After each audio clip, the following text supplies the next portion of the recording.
Here's a law of cosines problem. I just want to make sure that it doesn't really work for law of sines. No matter how I approach this, I can't get an opposite pair of side and angle that works. That means that law of sines will not work for this. We have to use law of cosines. Here I'm trying to solve for side A.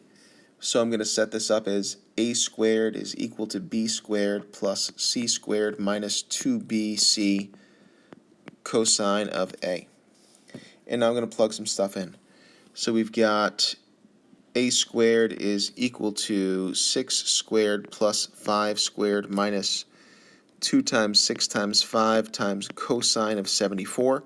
The beautiful thing about law of cosines is that it all, if you're solving for a side, is set up for you to just calculate away.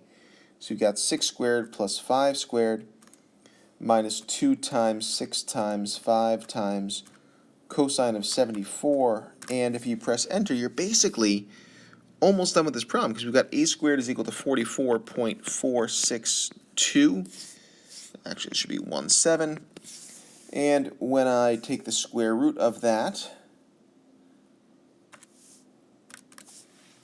we end up getting A is 6.67 units, which is pretty awesome. That was a pretty quick way to get to an answer.